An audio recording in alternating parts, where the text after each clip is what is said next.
Welcome, everybody, to episode 120 of Axioms on Trial. Today, we'll be discussing trans issues and some of the concerns and I think talking points from people that I think are not very aware of all the things going on in the trans community. I think those groups kind of divide in different ways. Like you'll have people that are just bigoted and hate what they don't understand and will just display that kind of ideology and kind of are willfully ignorant. Then I think you have people that are genuinely not against trans people, who I don't think are driven from a point of hate, but I think are just ignorant of what the facts are.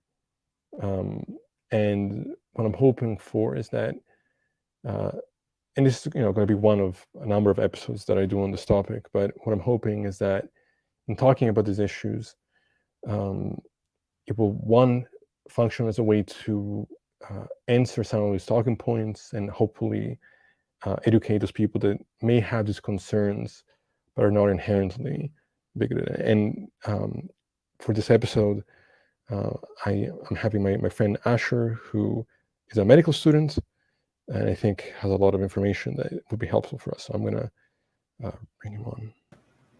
There we go. Welcome. Hi. Thank you. Yeah, of course. Thank you so much for coming on. I really appreciate it. Yeah, so let's jump right into it. I know that I sent you, before we did this, a number of questions that I was given and concerns that I was giving, a lot of concerns and questions. And there's also a number of videos that we should go through.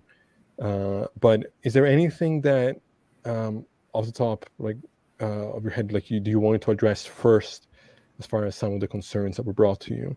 A lot of this. I guess actually, real quick, before I forget, maybe give the audience a little bit of your background. What you do. Hi, I'm Asher. I go by he, him. I'm a trans man. I've been out for 9 years now. Go to University of Minnesota, going to school for medicine.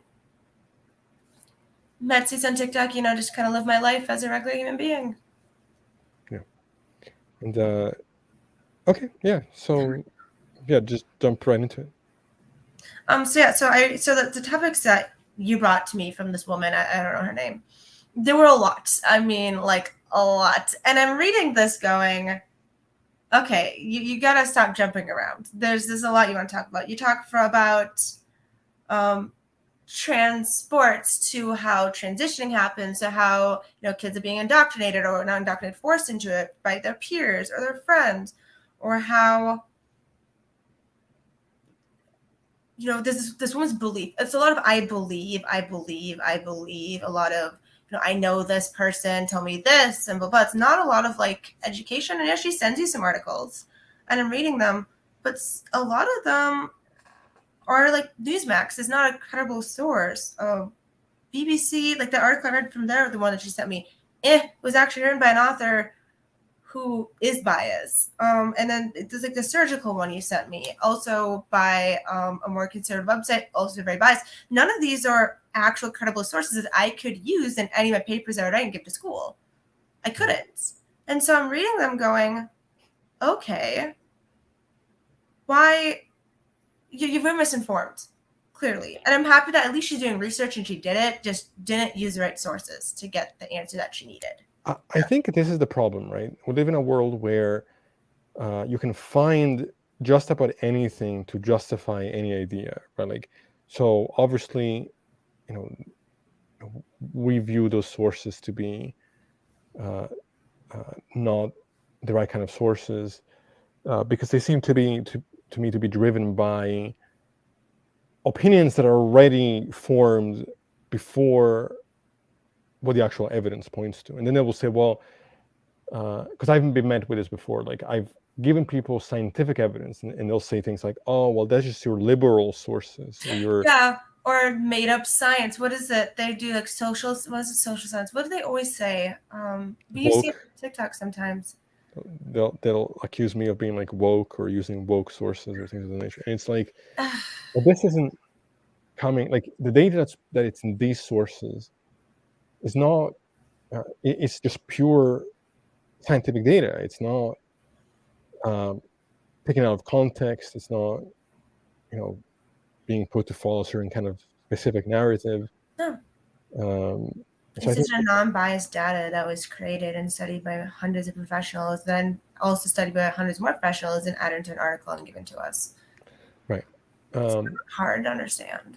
Yeah, so that's the first thing is I would urge people that are trying to understand what's really going on to be careful as to what sources they're really engaging with. And so, yeah. So what's the first thing that you wanted to discuss? Well, I would love to talk about how she keeps claiming that kids are coming out early and earlier, and how it's pure influence or school influence, and how teachers are influencing it, and the medical side of transitioning and how it's happening too early. That's the big one. She's a lot more on, which is the narrative that my mom actually, my mom's Catholic. And when I grew up very, very Catholic. And so when I came out, it was the same thing. Like, did you get molested? Did someone molest you? Did someone touch you?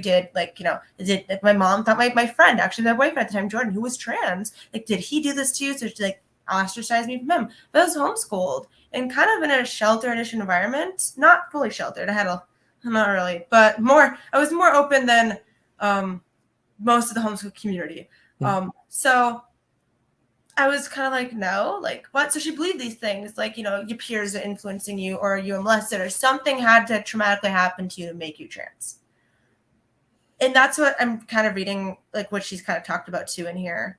And like, friends, people are sharing that they're friends with the doctors, that the friends have influenced them. There's a whole article she talks about here. I gotta find it. It's probably down. I'll probably send me a lot. It talks about a 12-year-old trans boy transitioned in a female and then changed their mind 2 years later. No, they didn't. They came out. They didn't do hormones, and then they decided to be like, that's not it. So they did the right thing. You don't transition. You do the social transition, which you should do. That's everyone does in the beginning. You socially transition. And then, yeah, you do have that right to say, maybe this was a bad idea. And I do encourage that to people. If you feel like it was right at the time and then don't later, it's okay to say you were wrong. It's not bad. But are trying to frame it as like this bad thing is not. It is natural for us as human beings to question our gender identity and sexuality, either consciously or unconsciously. That's just the fact of it. So her taking that natural piece of how we develop and saying that's bad is wrong and actually kind of damaging. So there's this narrative that I was gathering from the conversation is that, kids are so impressionable, and if they are exposed to the existence of trans people, that they're going to be more likely to think that they're trans. Yeah, it says, she's even saying here for children, exposing them to it earlier for children, it can hurt them. It can suggest to them that it's a totally normal thing to just change your gender and make them want to do it in a situation where otherwise would not have done that. Okay, the thing doesn't work like that, right? You're not going to tell a child, because I work with children closely, and that's where, my degree is really in. You can't just make a child be trans, right? She talks about Dr. John Money. And she talks about how, like, oh, like, did you read that article about the twins? That, no, honey, no one has read it unless you're really in, like, the medical field or are really interested and then have stumbled across it. Even then, you got to get into sexology, which I get is, like, what, like, my minor is, but no. And so, yeah, she's talking about, like, with that piece, how she's like, oh, like, this can happen to them. But, sorry, parallel back to the kids, like, how that's influential. It's not. You cannot influence a child to be trans. She brings in Dr. Money and goes, see, they influenced this child to be a girl. No, he did a study to see if he could make a child a girl. You can't make a child something that they're not, including influences. Influences can never make a child something that they're not. Because we have seen in Dr. John Money's, like, John and Joanne case with the twins, how that didn't work. Because the child unalived itself when it turned 20. And that's just prove that you can't make someone, influence someone to be a gender that they're not, because gender is created in the womb in the brain. It inherently is. Through a really long process that, really comes as estradiol, a So catalyzed estradiol. So you don't think that gender is a social construction? it is and it isn't. There's a biological piece to it, and then there's a social piece. The social piece is like how we act, how we're taught to act and be as a human. And the other piece is biological, which is the brain. Now, we always say that in the field, there's no sex brain. You don't have sex brains. We do have gender brains. And that's the piece that is always confusing, even to me. Like, I should know this, but I refuse to do neurology fully. That, okay, well, isn't like gendered brain same thing as sex? Well, we got to take those two out. They're not. But then how we talk about it, like, always will talk about it as gendered. I see other professionals, including my own neurologist, talk about it as sex, but it's developed in the womb. Parts of it will be developed, and then within that, as the child grows, it develops itself. So yeah, society, it is the construct of how we act. Like, girls wear pink, boys wear blue. That's societal. That's not our brain. Our brain is how the person acts and feels and sees themselves. That's the piece that's important. It's about the child and how they see themselves, not how society sees them. This concern that some of these people have about, if this is influencing these kids to then do things that are going to be, they can reverse or be detrimental. Like, just because you educate kids on what we know about being trans doesn't mean that now you're telling them they're going to be trans. That or like go have these operations or go on these treatments. Like, no one's saying that. And right. If there's a teacher that's saying that, please get rid of them. As a transgendered man, I would never want that to be told to me. I have a daughter. She's 3. If her teacher told her that, I'd be like, no. We wait, and we do the testing and the proper therapeutic process to get to that point. And it's a lot of therapy, including for young kids. By the time they even start it, by the time they start hormones, they're either 18 or getting like very close to it, like a year off. And that's the thing. And this is where I start to question the motivations of all the people that I'm engaging with, right?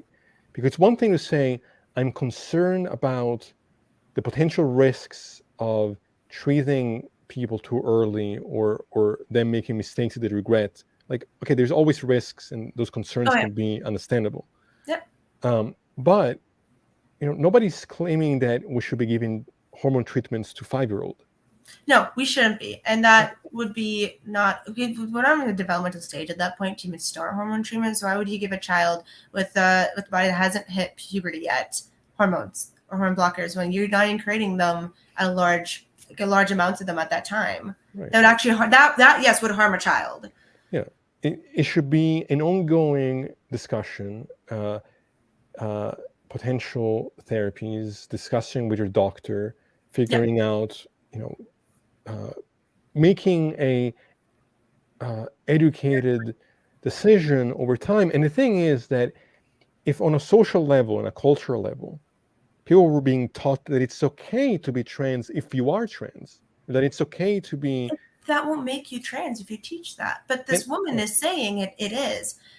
That's the same argument we see with, sex education in America. How if you teach kids how to do it safely and ins and outs of it that are not super intricate, that they'll make them do it. It promotes doing it. No, because we see in Europe, where I grew up, that that's not how that works. You teach them, and it makes them actually less interested and safer. It's the same aspect. I think if we teach acceptance, but also kind of remove the social pressures of having to act or identify in a particular way, then I don't think more kids are just going to think they should be transitioning. I think they'll question, maybe, like, potentially. And that's fine, because we always do that. We question who we are at some points in time, and that's, again, natural part of like growing up and development. But I don't think that they'll have this kind of anxiety about having to conform to any particular notion of what they're supposed to be. And I don't think they'll jump into trying to transition. Like, I think they'll be more likely to just wait and figure out what it is they actually want. Transmedicalism is really big. I always call that the 16-year-old rhetoric when people talk about it to me. Like, oh, like, you're not really trans unless you do this. Because at a young age, when I came out at 15, but between 15 and 16, like, that was dangerous because I had the words finally. Then I was looking more into it to figure out like what my next process was, because I knew I wasn't a boy, and I know there was a process to get to what I wanted to be. But I knew I was, and it was constantly like, you're not trans unless you do these transition topics, blah, blah. No one ever taught me that transition is different for everyone. And some people do and some people don't. Some people pick and choose and, do whatever part they want. Mhm. So when you push that as well in kids, that's dangerous. That is dangerous. Right. And that's what I don't want to be pushed. And not teaching it will push that, actually. Right. Yeah. Are there, what else do you want to address? I do want to address how she's talking about doctors that just promoted these surgeries. They just promoted it, right? And she's talking about Kenneth Zucker. I'm in a clinic with kids for kids with gender dysphoria. Everything he studied was peer-reviewed. He found if you leave them alone until they're about 18, 19 years old, 89% of them will settle into the biological born identity naturally. Not true. They cope with it.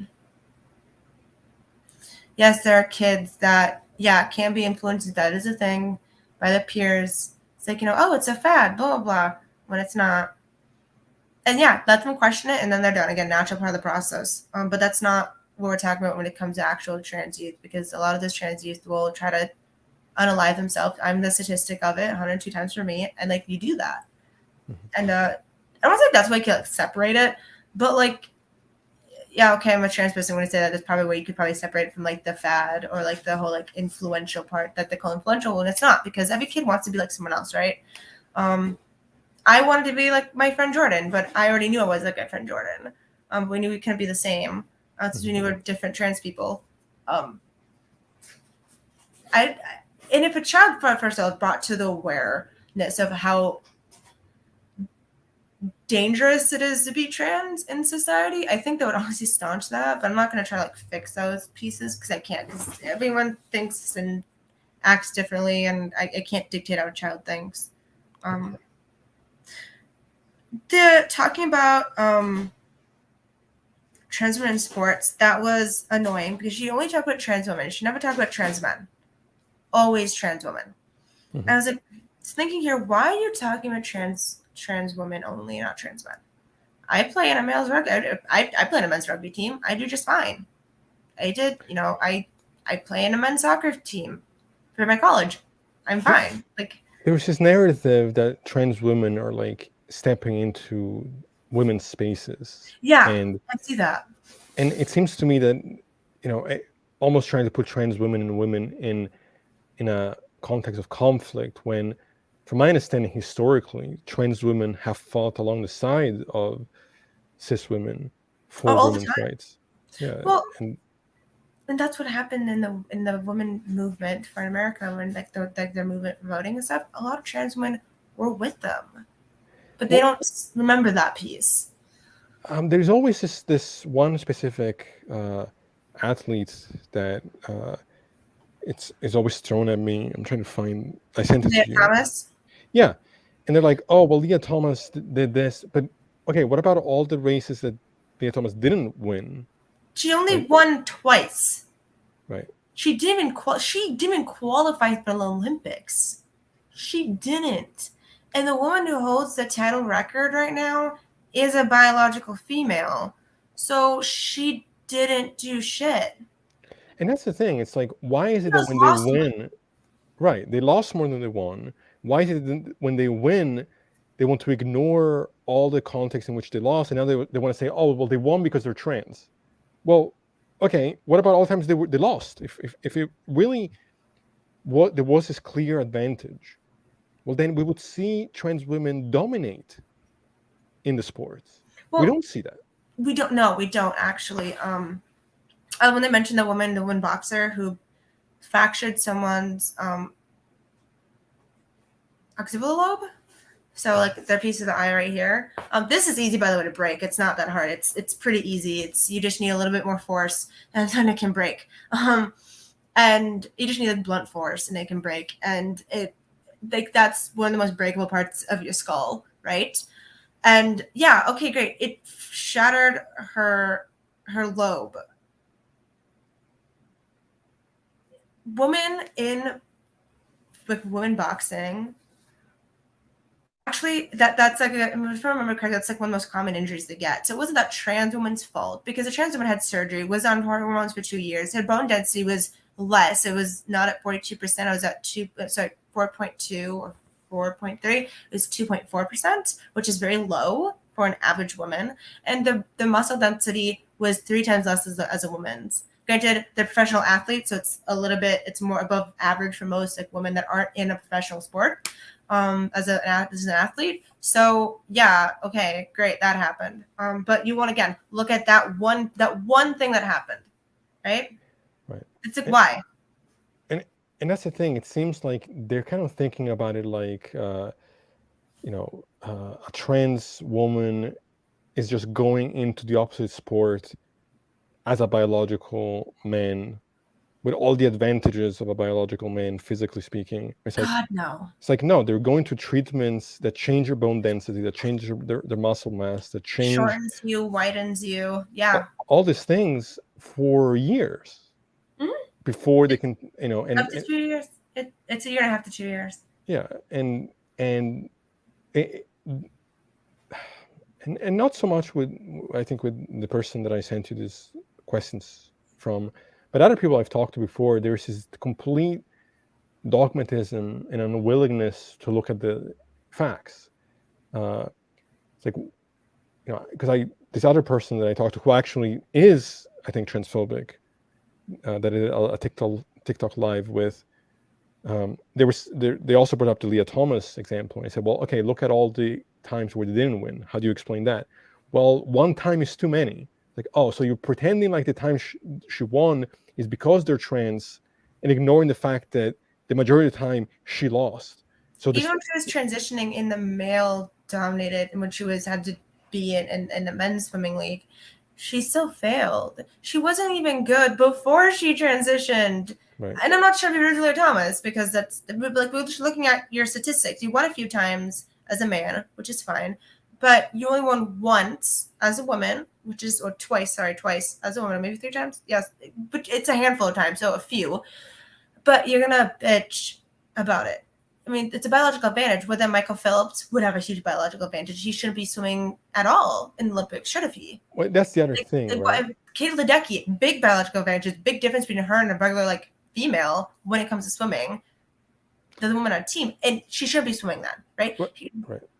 That's the thing, right? They're picking and choosing. Like, any athletes in their own sport is going to have some physiological advantage. Like you said, Michael Phelps naturally has what was it, like an elongated torso of sorts? Yeah. So he has a larger. He can hold his breath longer. Right. So this is a natural advantage that he's going to inherently have over everybody else. Yep. Way more so than any advantage imagined by these people that Leah Thomas possessed. Because the facts, again, I would legitimately, if the numbers showed that every time a trans woman went into women's sports, if they were dominating, and this was like what the statistics showed, my view would be different. I would say that maybe people, trans people should have their own division. That's segregation. I know, but it's like, at that point, if we're seeing these advantages overtake women's sports in the way they're claiming, then there would be an issue, because then there would be advantages that it would have been addressed by the NCAA. Right. But that's not what we're seeing, even remotely. That's not what we see. And so, to me, it's just like, it's excuses. It is excuses. It's hiding their transphobia. Or just, again, maybe an overreaction to, or how would I say it? An education. Yeah, and a reactiveness. It's like, they may not be transphobic. They may not hate trans people. They might not understand. They might just not understand. I've seen. I went on a date with a gay man that was okay if I went into a sport as a trans man, but a trans woman couldn't. I was like, wait a minute, what? And he wasn't transphobic, no. He just didn't understand like the biological process and changes that happen. Well, the medical process and the biological changes that happen when you transition. For example, Leah Thomas, if I remember correctly, she had bottom surgery, so she doesn't have the jewels that create most of the testosterone in men, right? Like we have it creates in your it's kidney balls and your pituitary gland. Not as much in pituitary gland, but still is created there. So biological females have it. And that drastically drops down your levels. And then your estrogen goes up and you take, hormone blockers, you take estrogen, and your estrogen is higher than most biological females. So it does change this process of how you work. They had all this power because of the muscle mass and the muscle density, since that creates like strength. No, they don't. They actually have decreased strength by at least 50 to 60%. Right. So actually, they're weaker.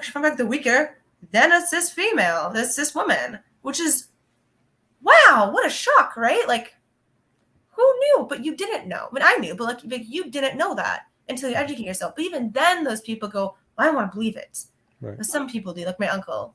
And I'm like, why don't, here's the evidence and data of it in the labs and everything, right? From the studies I've given people. I go, why can't you believe them? Right. Was there anything else as far as the texts are concerned that you wanted to address? I just, the one really big one that got me was just, kids cannot understand, kids can't make a decision for themselves. Between 3 and 4 is when children are aware of their gender. Their brain can comprehend it and they know who they are, right? That's the age that happens. And telling a person, including like me at 16 or anyone else younger than me, that they don't know who they are is ridiculous. That's harmful. That is telling the child, let's take away the individuality from that child. Children we don't own them. They're individual human beings, their own thoughts, feelings, emotions. They're like us, but smaller. That's really it. And so you try to take away the individuality from them and their, the right to themselves is ridiculous, because you don't get to tell a child that they don't know what to talk about, because they do. Developmentally, they do. Neurologically, they do know. And just saying that, like, you don't know anything until they're 25. Like, I'm reading her. She even says that kids don't know. She's right here. Their brains are like sponges. Their critical thinking isn't developed until the mid-20s. That's not true. Critical thinking starts between age 10 and 12. Right. Kids do critical thinking throughout their life. It just looks differently for different stages of life. Mm-hmm. And you telling that to a child again is taking away that individuality. And that's wrong, because they do understand. You educate them up in their level, they can understand it. And then kind of, higher and higher as they grow up. It's fine. Like, they understand and know. And so her taking away that individuality and, kind of diminishing the child is to me kind of deplorable. I can't, no. Did you want me to play one of these videos? Yeah, I do want to see one of her videos. Okay. So let's see here. Biologically female. I began transitioning and taking hormones when I was 18 years old. Growing up, I couldn't pinpoint what my issues were, and then I realized that it might be a gender issue. When I turned 18, I did go to Planned Parenthood. I just stated that I had gender dysphoria, and they gave me testosterone a week later. Before I went on hormone therapy, I wasn't required to see any therapist or any sort of a doctor at all. So about 1.5 years after I was on hormones, I decided to see a therapist about getting approval for top surgery. I walked in on one appointment for half an hour, and then she emailed my insurance for By the way, if you want to stop this at any point to say anything, just let me know. approval, just like that. Even at this point, when I was passing as a man, I still had these doubts in the back of my mind that said, what if you're wrong? What if you made a mistake? In the end, I decided not to do the surgery. At that point that I decided to detransition and live my life as a woman again. Even as an adult, it took me a long time to figure out who I was and who I wanted to be. Kids especially need to see a therapist before making any sort of permanent medical decisions, like going on hormone blockers. Surgeries especially. I mean, they don't even know what they want for dinner the next day, let alone what gender they are. So the fact they're claiming they just walked into a Planned Parenthood and got, what was it? Do we know what year this was, as their transition? I'm not sure. I need to know their year because a lot of the transition laws and stuff changed it in 2012. Sorry, my cat's being dumb. The biggest mistake that I made was that I did not get the right amount of therapy or medical advice needed. These days, if you tell a parent if their child thinks that they might be transgender or has gender dysphoria to wait and really consider it and maybe seek other therapy, you're just seen as transphobic now because you're not accepting people. But that's not true. No one's saying they're trans. Everyone, I mean, myself as a trans person, I'm telling you, go see someone with your child. Go get your child to see someone to be able to, make sure and know so you can help them, while they grow up, because that's going to be a huge part of their life. I mean, look, there are people that are extremists in any group and any side. There might be people that if you just question, if you say, oh, let's, they might say, oh, you're transphobic. But to judge an entire community based on those extremists is, again, I think unreasonable. Like, I think it's unreasonable. I feel like it's more than unreasonable. Any reasonable person can agree that any person who's going through something like this should go through the proper channels and spend the proper time to figure out what is it they really want. Mm-hmm. What does the therapist look like? Nobody should just jump into making, rash decisions about surgeries. No, and you're not supposed to. Even then, it is really hard to get surgery covered by insurance. I tried twice already. You have to go through so many years of hormone therapy. It's, I think, up to a year for top surgery and up to 2 to 3 years for bottom surgery. Even then, you have to have like intense. It's like a year long of therapy. And it's really invasive questions. And one of the questions I was asked was like, what type of porn do you watch? It was like very uncomfortable, invasive questioning to even get approval. Right. And then from there, you wait for your insurance. And if insurance doesn't deem that good enough, you'll do more steps in that process to get it to be approved. Or then they'll only pay such a lower percent of it. And so it's not just like, I did 6 months therapy and boom. Great. That was probably in 2016 and 2012, sorry. Because around that time is when they're like, shit, we can't just like do this like 6 months of therapy, just put you on hormones and bam, because I was seeing detrimental effects to that. And so then they changed it to be more rigorous. Like it's a year, you come out for a year, you're out more, you first socially transitioned, and then you're about 6 months, depending on your state. Minnesota can be right away at 18. Some places in Minnesota want you to do a year, but the law mostly here in Minnesota is you do a year of therapy, hormones. You do a year of therapy, top surgery, about a year or 2 years of therapy, bottom surgery. And then, that's it. Right. Here, I'll play more. I'm not anti-trans at all. I support the trans community very much, but I also support medical responsibility. If you question this at all, you get labeled really quickly, correct? You do, immediately as transphobic. Why do you think that is? I think that a lot of the transgender community, they push so much for acceptance that when you immediately, or anytime you start to question them, even if it's out of the goodness of your heart to try and make sure that they're making the right decision, anything that goes against their narrative is just immediately labeled as transphobic. There's already a problem because what is, she's talking as though the trans community, everybody believes the same thing in the same way. No, we're very divided, actually. We have people in the trans community now that can't agree with non-binary. And I'm one of those people. I'm sorry, people who are non-binary listening to this, but you go through a very different process than I do. You're not on that binary. You're off it. So, yeah, you could be under the trans umbrella, but you're not transgender. That's a huge divide right now. And the divide of, hormones or non-hormones or second parts is a huge divide. So we actually don't all think the same. We do have similar thinking, but we don't all think everything the same. No. Yeah. So, I think that kind of rubs me the wrong way. Real quick, I want to address this comment. I disagree with mandatory therapy sessions prior to transitioning drugs or surgery. I prefer freedom as a priority. Dignity of risk is important. The freedom to make mistakes or bad decisions is a fundamental issue of autonomy and self-determination. I don't think that arguing for being what's the word I'm thinking of? See, like I'm reading like I disagree with mandatory therapy sessions prior to. Well, honey, where's my book? I just have my book. I think actually my computer's in my book. There should be a balance. Therapy, because we have different type of gendered issues within mental health, and sometimes yes, they are gender dysphoria, but then there's non-gender specific disorders and a gender specific disorder. So yeah, some of them don't need therapy, and some of them do. Well, they've all need a sort of therapy. But like one of them isn't like therapy, which then is also medical therapy. And some of them just need therapy to help get through that. And so yeah, you do need therapy for both of them, or they're gonna see a suicide rate that's pretty high because depression will hit, anxiety. It's a thing. I would say there's a difference between freedom and behaving in a way that is not prudent, right? Like, I don't think those two have to be in conflict. Like, you can still have the freedom to choose who you want to be, but go about that in the smartest and safest way possible. Obviously, ultimately, you decide to take a risk, and it should be your freedom to do that.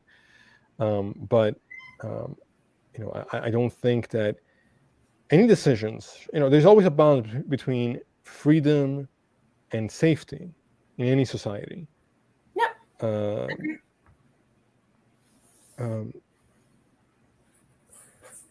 Abon says, what is right or correct is a problem for the individual to decide. To remove the self-determination of a person is a problem for me. Yeah, I don't think I'm not arguing to remove that. No, I mean, to keep that as a trans person. If you took that away from me, that would, again, like I said, like the woman on the text taking away the child's sense of self and who they are, like that's detrimental to anyone, because why would you control that person? I don't think that you can still be determined without, like, we're still taking the steps to make sure that you're at least educated in what it is that you're even engaging in. They legally have to tell us. Right. They tell you the main side effects of hormone treatment, and it is and then you are obligated to read the pamphlet that's freaking huge that's like this by this, that of like everything that is on there for all the side effects. You can't name all like 600 side effects. They're going to give you the top like most 10 common ones, and the rest are the most uncommon ones.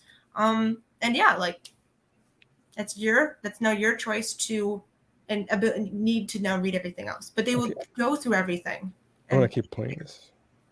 Now, after you started to transition, how else did you begin to change your life to live as a man? I had changed my name. I started wearing a binder. I even moved cities because at the time I was very hesitant to actually come out to like coworkers. So I moved about 4 hours away, got a completely different job, and introduced myself as a trans man. Okay. And what happened when you began to schedule time to get a double mastectomy? I haven't had any top surgeries, but I did get approved for it. Okay, that's what it is. You got approved for it. I did. I got approved. And how that worked, it was scarily easy to do because I had just called a therapist and I had scheduled one appointment, for like a 30-minute session to talk about it. And I essentially walked in and said, I identify as transgender. So you're saying that's not how that works. Is it because the laws have changed, or the laws have changed? You have to go through specific therapists, mostly through like a clinic. You can, like my regular therapist I have, she could talk to another therapist and then collaborate with them while I go see the other therapist. They'd be like, hey, this is Asher's history, blah, blah, give them all my information from before this, go through that gendered therapist. But now, are these laws? And the gender therapist will go and do a bunch of therapy sessions with me together and separate, and then we'll give the information to the medical team that is assigned to you. But now, are these laws different from state to state, or do they apply on a national level? Technically, they're supposed to apply nationally through the AMA, but it does depend upon state to state. Yes, some states make you do a longer form of therapy than others, but normally it's roughly between 1 to 2 years. And I want to get top surgery. And we chatted for a bit, maybe for half an hour. And at the end of the session, she wrote me an approval letter to send to my insurance. And then I got approved just like that. When you first started, you went in, you said, to Planned Parenthood. Yes. And they gave you testosterone immediately. Yeah, I essentially just made a phone call and said, I want to transition. And it was immediately given. I got a prescription and went to pick it up like a week later. Did they ask you questions? Did they? do Insurance any- now wants that to be it needs to be pre-approved. So they mostly want a doctor or a therapist note to make sure that they're giving you the right treatment. Mhm. So because it's expensive, it's like almost $2,000 for a bottle. So if you want to be covered by insurance, so you pay like $20. Like they will call the doctor and the therapist and see if this is true and make sure it is, and make sure you go through the proper channels of how to get it, to get diagnosed with gender dysphoria, to get testosterone. So yeah, like Planned Parenthood can give it to you. Trust me, I went in there and they said like, yeah, do you want it? And I was like, wait, what? But it is an insurance piece. If their insurance was negligent and said no, right? That's an insurance piece as well. And normally, like, you just don't go and say, I'm a trans man, I want hormones as like a fully looking female. Like, you don't do that because they're not going to give it to you. They'll be like, yeah, let's do therapy first. Even for me, when I said, like, I explained like I've been out since I was 16. I got approved at the U of M and showed them my pamphlet for the University of Minnesota's transgender clinic. Or like, here's my approval for them and whatever. I just couldn't get in because I had a baby. Like, I'm here now to try to do this. They said yes. I still had to see a therapist for them. I had to do like 6 or 7 sessions with them. And it was long. They were like 2.5-hour sessions and a bunch of different testing. And then I got it. I didn't get it through them though. I got it through my gender clinic specifically. Psychological testing? Did they ask you why? What Nope. was your motive? It was completely self-diagnosed. Well, self-diagnosed. I claimed that I had gender dysphoria and I wanted to transition, and they didn't really ask me any questions about it. I just called them and I said, when can I? That is on the get therapist's this? fault. And That's not how that goes. They need to get a diagnosis to be able to be like, okay, great. You need to have that. Mhm. I worked at the UCare for insurance, so like I know that they need to know, including your therapist needs to know. Because trust me, I've been in and out of the mental health field since I was like 13. Like I in it and lived in it, and then I work with it now as well. And you need to have a note from a therapist and a diagnosis. Give me a prescription for it and send it, and that's essentially You what had no happened. proof that you were I never gender saw a therapist dysphoria. about it. You didn't. Yeah, I didn't talk to anyone about it. Nobody medically professionally. I had just looked up. I did some like trans research, I guess, into the transgender community and everybody online, and they just seemed so happy and successful. And at the time, I didn't see any information on detransition or any like the negatives about it. And so I kind of got completely wrapped into that. Gender dysphoria can be a miserable way to live if that's what they're experiencing. And there are criteria for that. And one of the criteria is time, that it's persistent across time. But you didn't have any of those criteria. You didn't demonstrate that. You didn't document that. You didn't have any professional that documented that. Nope. You just said, And I that's the want piece that needs to be testosterone available. documented. You need Yeah, to I show had confused- documentation that you've had this. So, example, my documentation is me on a like myself 102 times as a child. In my notes that were left and everything, it was like this whole plethora of just like me writing, me talking, me showing signs and acting and my behavior. And that's what was, showing within the DSM-5 that I had it. Mhm. And so, yeah, it fluctuates back and forth. But you need to like show the signs, and clearly that's the therapist's fault. The therapist that she saw, it was their fault. They didn't do any of that digging before. They just wrote it off in 30 minutes. Because I had become uncomfortable with how society had seen me as a woman sexually, and I had confused that being uncomfortable with my gender as gender dysphoria and being uncomfortable with my body. So I didn't actually have gender dysphoria. I had just confused myself into thinking that I did. Do you have a story? Okay, so to me, it seems like it's one thing to say, okay, how do we navigate pragmatically how we can help make sure that these people are getting the proper care? Mhm. That's a very different thing than saying they shouldn't even be taught, or that nobody should get any help or even education about it until they're in college. Like, Yeah. You can be concerned and make sure that people are getting the right therapy before making any kind of decisions. Now We should be. know- That's what everyone advocates for. And I don't even advocate. I know majority, 99% trans community, we don't advocate for just shoving you on hormones and going, because we know, we've seen in studies that doesn't go so well. We did have a large detransition population in the early 2000s. We did. Yeah. We figured out the way we were going around it wasn't right. Okay, so I'm gonna play the next one here. Pride flag in their classroom should every teacher that has a pride flag in their classroom should be fired and arrested. The gay flag is a sexual flag. It represents nothing other than sexual things. Gay, lesbian, bisexual, transgender, and questioning. What business is it of anyone on this board of what children would like to do with other children? It is none of your business. Now you're sending out surveys that's asking students what their gender is, what their pronouns are, and whether or not you should be telling their parents. I refuse to believe that any of you think that that's appropriate. Because if you think that that is appropriate, you would be a predator. There's images that are going to be displayed today for you to see of a child setting another child off. And that's in your classrooms. Who pushed back on your No, it's not. It's in a I don't know library. what you're talking about. The main people that pushed back against this was my community, the LGBT community. They're very vocal in this, the far left, when it comes to these types of things, the woke side of this. And then also a lot of woke women push back on this. Jed, your reaction when you're doing something like this as a parent. What are your thoughts about this? As a parent and somebody who used to work in schools, this is to me a deeply anti-parental rights movement. And the school really wants to get in the way of the relationship between parents and their children. And you have guidance counselors that are being told by administration, keep it confidential, don't make phone calls home to parents. You need to make sure these kids are protected. And they present it as a guide of protection, essentially against their own parents. So you have kids being turned against their parents in many respects, and they feel like the parents are the enemy. They no longer speak to their parents. It breaks down the lines of communication, which is simply enable. No. So guidance counselors are actual registered therapists. A lot of them will have like the LDS or LDW, I forget which one it is. So they will have their degree in clinical social work, and then we'll go through the process. So when a kid goes to a guidance counselor, normally they go to it for therapy because the parents want to pay money for therapists.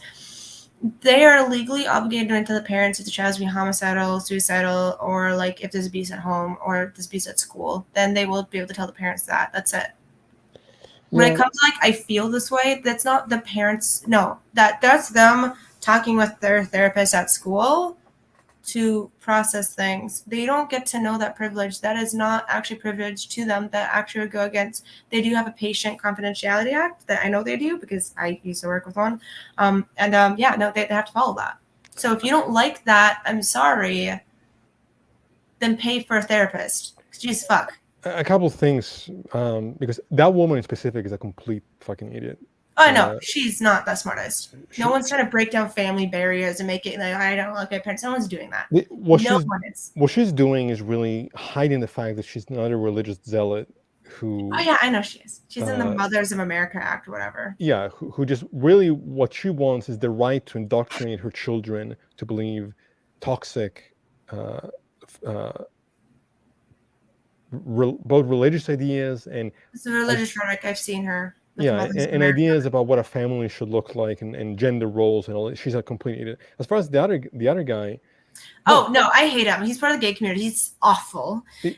Being gay, me having a rainbow heart in my room isn't me saying I like penis. It's not saying that. It's just saying it's a rainbow fucking heart for fuck's sake. But if you have a pride flag, it just mostly means that children and says it gets a safe place, it's okay.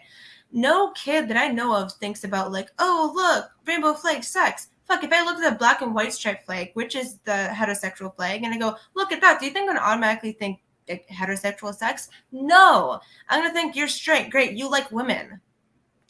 Yeah. It's not sex, it's just who do you like? That's it. Like, if you think that their child is in that age of development between kindergarten and 6th grade where they're thinking about sex because they can't even comprehend that yet, you're laughable. Because the child cannot comprehend that until about like 12 and 14. The pride flag is not a flag about sex. It's a flag about love and acceptance.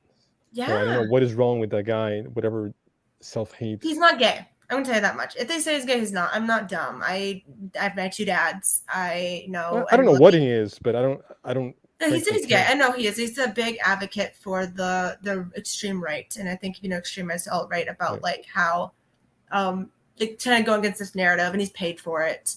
But I honestly don't think he's gay. All right, let's see what this says. Transgender who regrets transition speaks out. That medically transitioned to appear like a male through synthetic hormones and sorry, we can't watch this. What's it? What do you say? This is a piece of the documentary that what press I forgot his name. I see him, I just saw him. He has a beard and face. What's his name? It was Matt Walsh or whatever. yes, it was his video, his documentary, which was he didn't talk to the right doctors. He talked to a podiatrist who knew shit about transitioning. He talked to an RN who also didn't know what they were talking about. He didn't talk to endocrinologists, a gender therapist, the gene specialist, which is them. He didn't talk to any of the right people. He talked to the wrong people. He also talked to a bunch of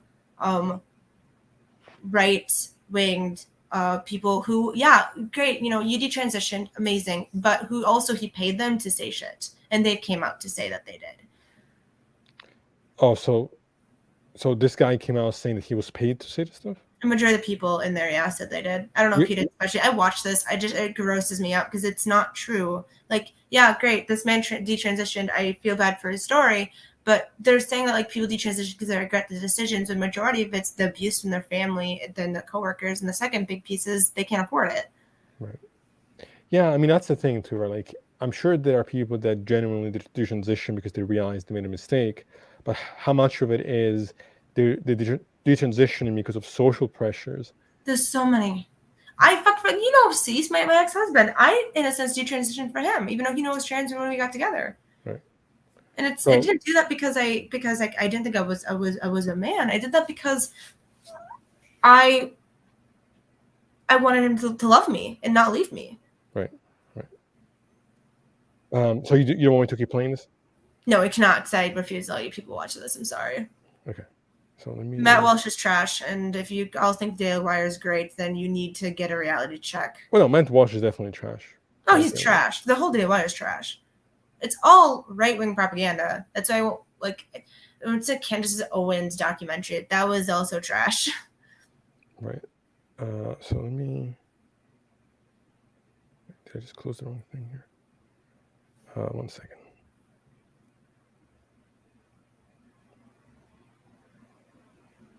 Yeah, Matt Walsh is a propagandist. His opinion doesn't matter. So I'll play this one. I joined Gays Against Groomers because I was a gender non-conforming boy. My grandma used to tell my aunties, you watch out for that Mario. He's not like other boys. He's different. Sure enough, I was. My parents very easily could have affirmed my feminine traits and said, oh, he's just going to be a girl. They did fight them. And I didn't have a great experience. But what they did do right was they built my character. They built my personality. They built my confidence in who I was. Not for what I was, but for the things that I do. Gender nonconformity doesn't necessarily mean that you're going to grow up gay. Gender nonconformity doesn't mean that you're going to grow up straight. It just means that you like something that someone else does too. We need to stop transing all of our youth and letting them grow up to become the strong individual people they are, so that when they're adults and they're confident in who they are. This man is part of a far-right he's part of a far-right anti-LGBT group. I just have to look them up. It is, again, Gays Against Grooming is an American far-right anti-LGBTQ organization known for protesting against gender-affirming care of minors, including at hospitals that provide it, against LGBTQ representation at schools, theaters, against drag queen story hour events. But also, nobody's claiming that just because you're gender non-conforming, that means you should get surgeries or therapies. Like, no, that's a very totally different spectrum of trans people. Yeah. And I don't know why he conflated being gender non-conforming with being gay. That's another thing he just said in the video. See, again, that made no sense. And him being like, oh, Gays Against Groomers is a huge part of my life. So it's like, you're a far-right anti-LGBTQ movement when you go, I like them. But blank, honey, you said but, which cancels everything out you just said. Right, you're part of a far-right movement. You think don't be proud of that. I'll play this next video. Her own daughter's life that she started to get interested or became introduced to the idea of being transgender.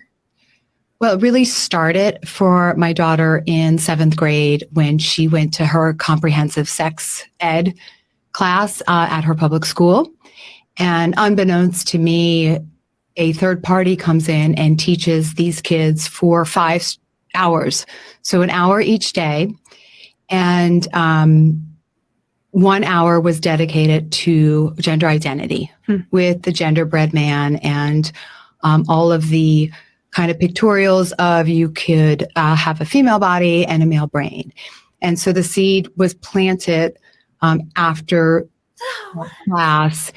And in fact, What's that? That's how it works. Yeah. Hell. all of her friends, there were 5, sat in my front yard saying what their new labels were.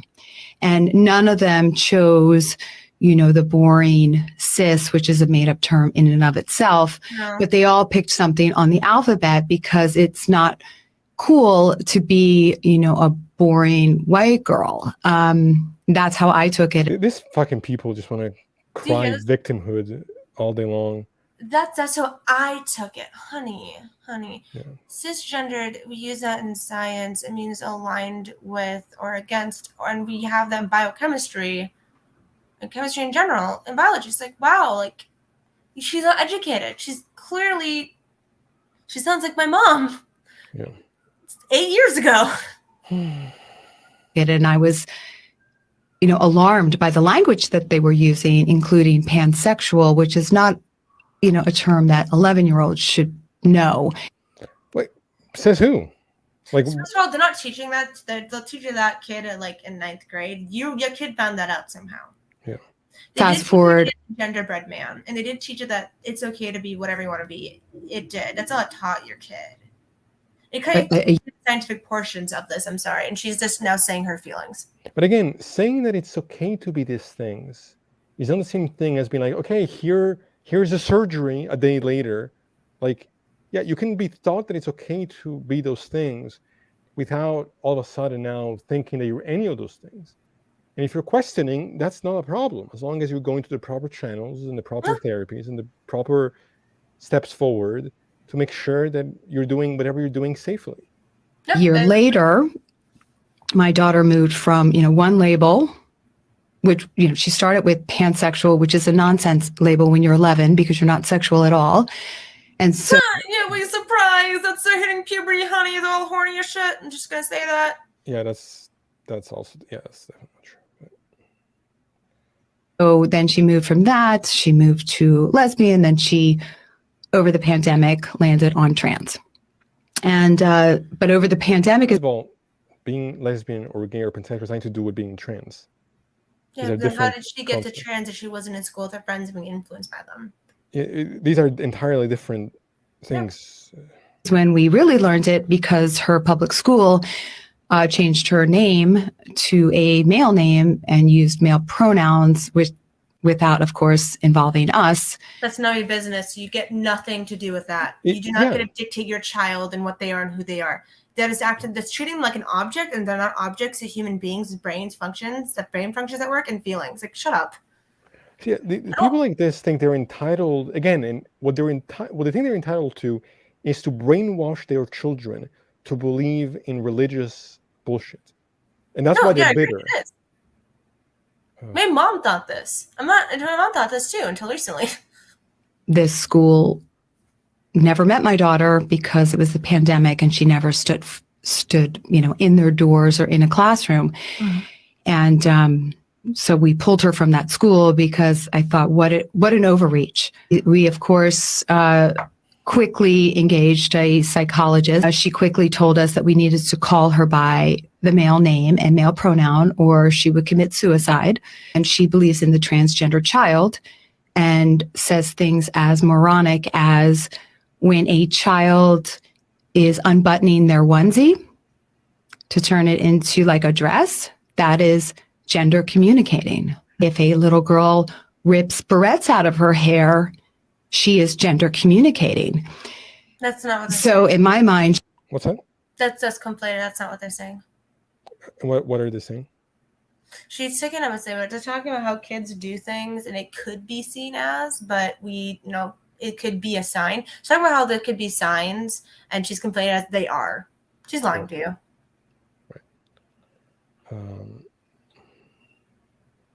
she's a quack. I mean, the absurdity. And I decided that I was going to set boundaries and I was going to hold the line on those boundaries and they were not going to be crossed. I took the phone. So that was key.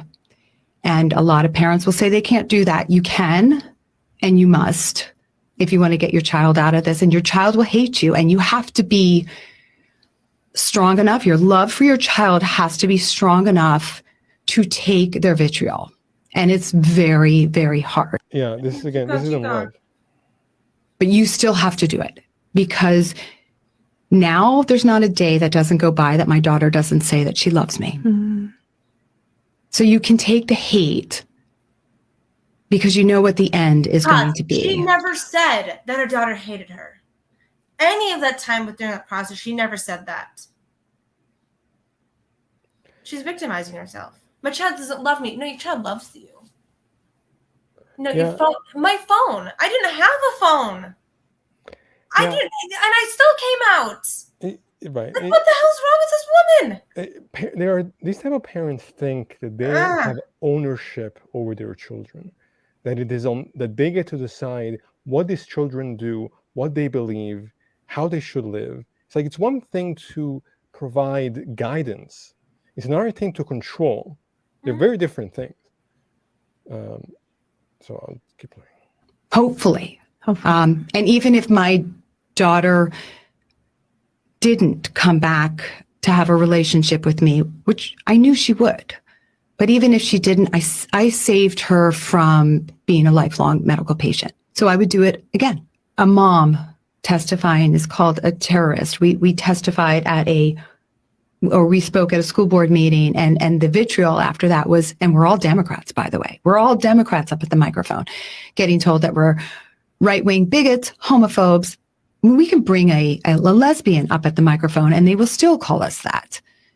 So it's just name calling. But California just continuously gets worse. But in 2023, our duty has decided that they're going to go on the offensive. Parents should know that their child is being called another name at school. Mm-hmm. No, they don't. That is, What's that? It's not a privilege. It's a right. It's not a right. It's a privilege. You get privilege of that information. The child doesn't want you to know. They don't want you to know. It's none of your business. a medical intervention to change a child's name. It's Parents not a should know if the child is going. names all the fucking time. Yeah, how is that a It's medical? $500. Yeah, that's not a medical intervention. Like what? A name's a name. It's not medically indicated. Fuck, I had a friend named Josie. She changed it to Sasha. She just didn't like her name. People do it all the time.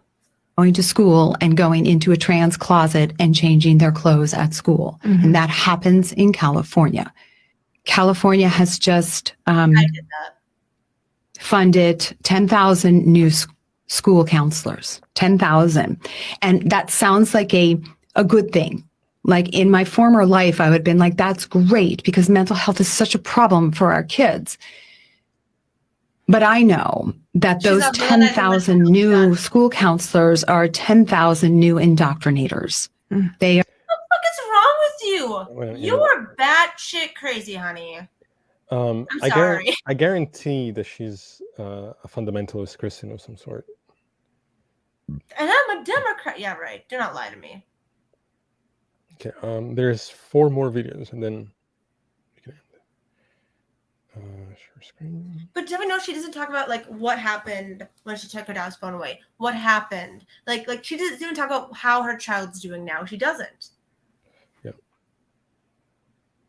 Instead of like living in reality, we're going to create a video where you're in your car, you got the sad music playing, and you're going to pretend, you're going to make believe that a trans representative is proposing that pedophiles should be added to a sexual orientation. And that's just straight up bullshit. All right, fine. Let's look the shit up, see it for ourselves, straight from Minnesota's website, so I'm not quoting Fox News or whatever the hell you said I was doing. Let's look at definitions, and we're going to see what they said about sexual orientation Where's my state? relates to people who are attracted to kids. A little bit more. Keep going. There we go. And we'll separate. And as you can see, they already separated it. They're already excluded. Wait. Excluded. Damn it. What's that?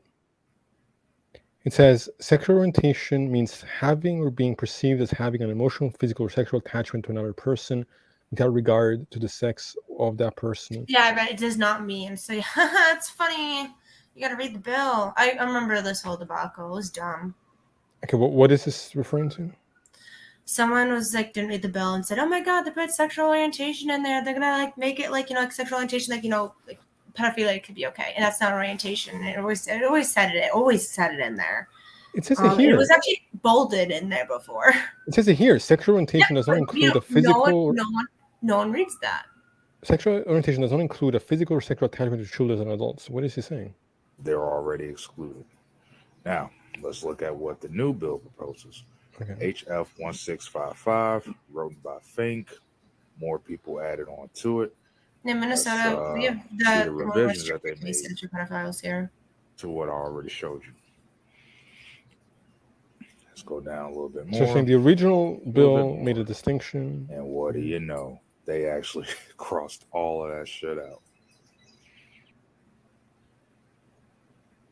I can't read that. Basically, it's the same thing, but they crossed out. The sentence says having or being perceived as having a self-image or identity not traditionally associated with one's biological maleness or femaleness. Sexual orientation does not include a physical or sexual attachment to children. So they're saying they crossed that out. Yeah, the bill never passed though. So one representative who's crazy, batshit crazy, put it in there, crossed it out, and then try to debate it as it can be in there. When everyone in Minnesota fucking knows that we have the most strictest cases on pedophiles here, and that no one's gonna go for that. Yeah. It's almost as if the people who wrote the Civil Rights Act for Minnesota kind of saw in the future that people might try to make it to where being attracted to a kid was a sexual orientation. So, okay, this is what concerns me, right? Like, obviously, anybody. No one believes this in the Congress or House because the one crazy ass woman clearly. I don't know. Like, why are you harping on this? But this is the thing, right? Like, obviously, we can all be repulsed at anybody who's trying to sneak that into legislation, for evil intentions, right? What disturbs me is that then these people will use that to say, "Oh, the LGBTQ community are pedophiles," or embrace pedophilia as an orientation, or the trans people embrace pedophilia as an orientation. Meanwhile, pedophilic disorder is not an orientation; it's a disorder. Right, exactly, and they never hold the same generalizations when it comes to, for example, all the scandals that we've seen in the church, yeah, of priests who are pedophiles, or how many white men who end up being mass shooters. Yeah. So they can never they never make the generalizations there, but you get one person, and all of a sudden it's this big conspiracy that gay people are trying to embrace pedophilia. Like, and this is why I'm saying that there's so much paranoia and propaganda.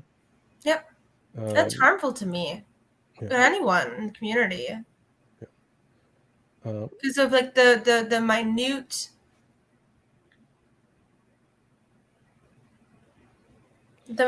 percentage of that less than 1% that are the extremes. Again, you said every group has extremes is there. Okay.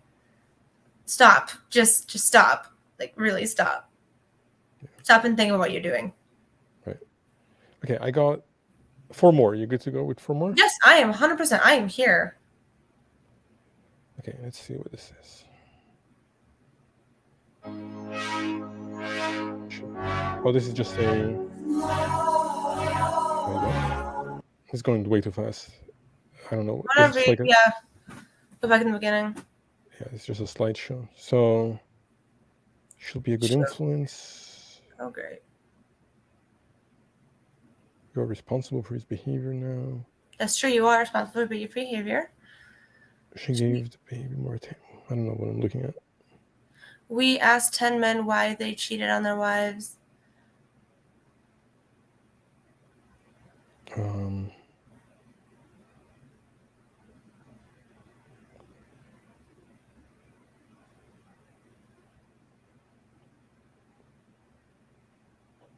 I don't really know what this is. This has nothing to do with trans people. Yeah, I'm gonna.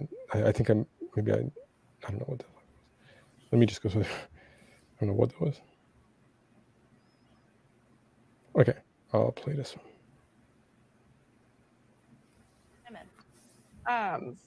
So I want to come at trans women or women. So I want to come at this from the position of an athlete. Oh Jesus. So I, Is that Pearl or whatever her name is? Because she's incredibly stupid. basketball, semi-pro volleyball. So when it comes to like athletic spaces, I don't. She literally was recorded on tape saying that. What was the thing she said? That if you're, it was like a clear example of racism, and she was like, "That's not racism." I forget what it was. I have to find what the video was, but it was. Oh, you should find it. I don't think that trans women should be allowed into athletic spaces because I don't think it's a fair. I think as female athletes, we work so incredibly hard for the little opportunity there is in women's sports. Would this be a barrier for you? There's no barrier. There's less opportunity in some industries. That's what a barrier is. There's less. It's not. No. It's That's based what on the friction market. means. Okay. Hold it's based on, it's guys. based- okay, so again, we work very hard for the little opportunity there is in the space. Because we're not as entertaining as the men. Sorry, we're just not. And so it's like you're going to take the little opportunity that we're given. And the problem is like, we can't compete. We can't. Like I'm 6 foot. If I go up against a 6 foot guy and I play basketball with him, he's going to body me. What a and dumb- even if I go up against you? Even Hold on. body me. Yell there. But Hold if you go up against, since basketball's in the Olympics, if you go up against an Olympic basketball player that's a woman, they're going to beat you too. Right. Yeah. This is just not. This is just dishonest.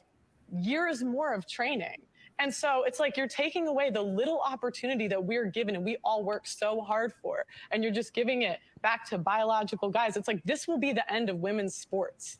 Have you tried confidence? Eli, hold on, Mindy. Sorry, Eli. confidence can't make me bench what a guy benches. I don't Confidence can't understand why make you me guys 6'7". are so hostile. She's Yeah, sharing can her you bench what experience an in Olympic athlete or professional like weightlifter does? No, you couldn't for the women's sports. You couldn't. Like this is very disingenuous as well. I can't. No, she's sharing. And I'd have to misogyny. go. No, she's not. She's a woman who's had an experience. Hold on, one at a time. You guys We are let so Pearl obsessed with your finish. own experiences and your own existence, and yet when a woman is sitting here telling you, "I feel as though this is unfair and this is compromising and this situation is not helping women," you guys are like, "Meh, meh, meh." But when you're like, "I'm a black person that did this, this, this, and this," then it's valid and fair and viable. Eli, I want to give you. Whoa. So this is basically a joke of a talking point. Everyone has biological advantages in sports. How tall are you? 5'11" and a half. I'm tall. I'm 5'8". I am a trans woman.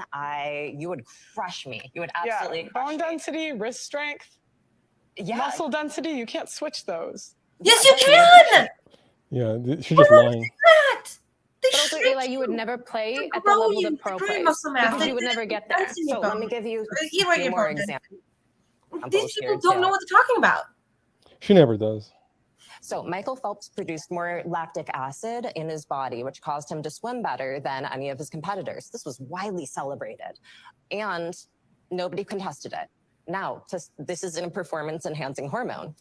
So we all have different bodies. And now I'm not saying that trans women who aren't on hormones should participate, but every major medical and every major sports organization agrees that trans women who have been on hormones for between 1 and 3 years, depending on the organization, have the same competitive abilities. The study that you're referencing had like 7 people participated. That's misinformation, by the way. I'm referencing several different studies. I'm a trans woman and a researcher. It's getting personal. I don't want it to be A lot of us personal. live in this space where we're told that our Sure. opinions don't count because they're not the right kind of opinions, and we're No, it's because you're spewing misinformation. Is it the study of 7 people? No, honey. She probably read 12 studies. And I know one of the studies she's referencing had 220 people in it, and one of those studies had 5,000 people in it. So yeah, no, like You know, how does he get 5,000 trans people together? It's a lot of work. It was Constantly just in the shouted US. over and Right.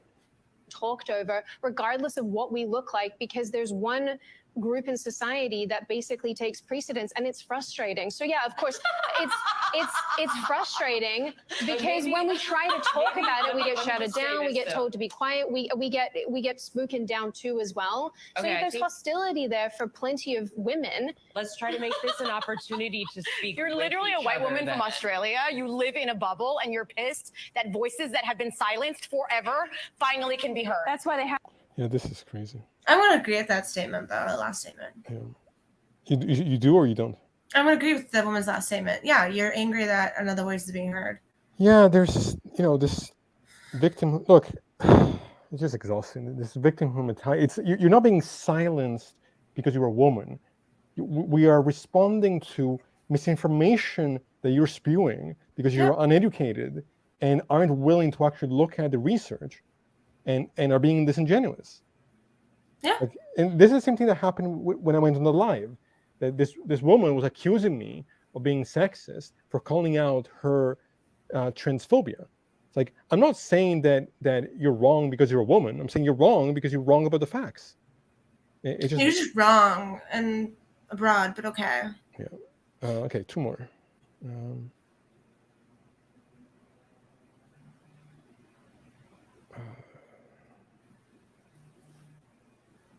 Black and white issue. There is no gray in this. This is wrong. This is a black and white issue. There is no gray in this. We should not medically transition children. These children will be more suicidal after they medically transition. You guys are all messed up. We're butchering an entire generation of children. And the facts are is these kids are starting to kill themselves, but nobody will listen. I'm urinating in the middle of London because of a bottom surgery that's completely and totally experimental. I get infections every 6 weeks. I probably won't live past 10 years. I won't see my grandkids. And you know what? We want to make sure that trans men, believe that they're women. And then we got righteous gay people like this finally starting to come up. Thank God. Find your Trans voices. men believe that they're women. Right. Did you hear that? This Yeah, I man this is now word salad. These kids are getting early onset osteoporosis. They're getting, they can't have kids. I have a video on my phone right now. This kid started 11 years old taking puberty blockers. He's 19, asking me if he's a mutant. He knows that he ruined his body. But who is he? He's a man, but I was a woman, but I destroyed my body. And then here, all we're doing is we want to make sure that women. This is wrong. This is a black and white issue. There is no gray. Right. So I don't know what the fuck that was. They were just I don't know what that was. He's just complaining about BS. Again, if you're a trans woman, you know that hormone blockers do not castrate you unless, and there's only one or two different ones that they use in chemical castration for pedophiles in jail. Mm-hmm. But they give you such a large dose. I think it gives you 500 milligrams, something like that, injecting your fucking balls. So that will definitely make you infertile. But there's people who are taking less than a milligram every 2 weeks.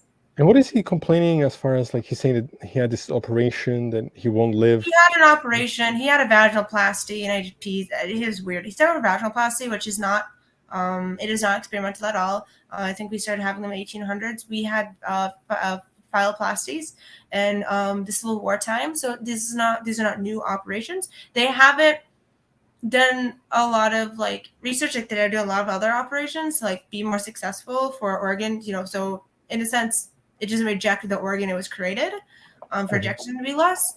But that's on him if he made the wrong decision. But do not come out of the trans people and say in that quote it's our fault and that we're mutilating children.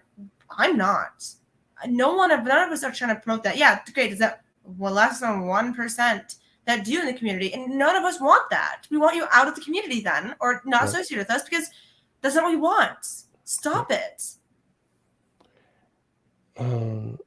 Okay, last one.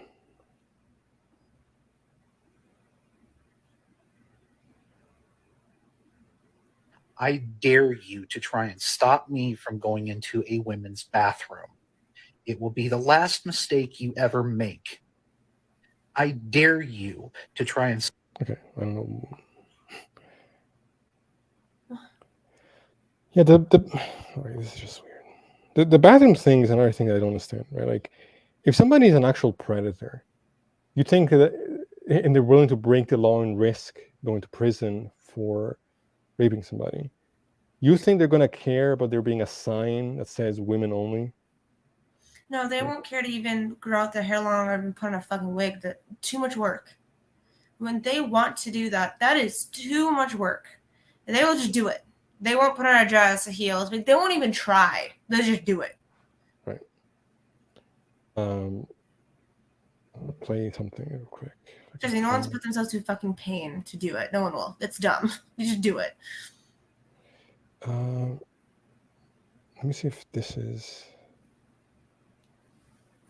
I think I just get really annoyed when people send me those videos. I've gotten some of these similar videos, not the same, but similar ones.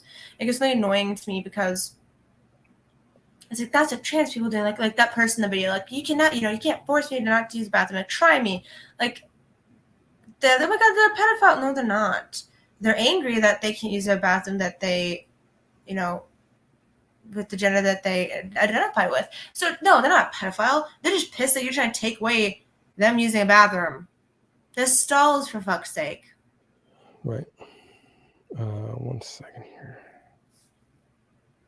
Okay, I'm going to play this last video, which I think is good. Oops. Wrong button.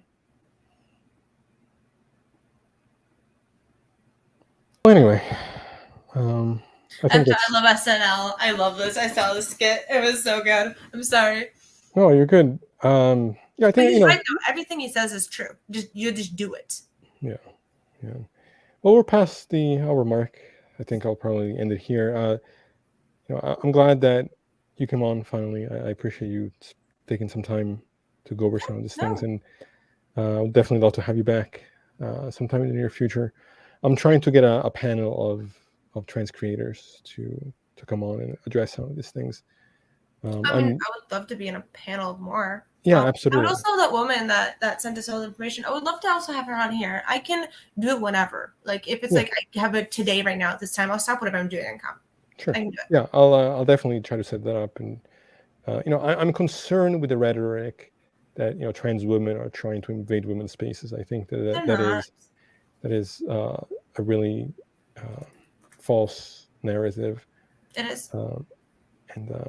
But yeah, well, thank everybody that joined here tonight to watch what we do, and I'll be back sometime later in the week with more content. So, do you want to plug any of your social media?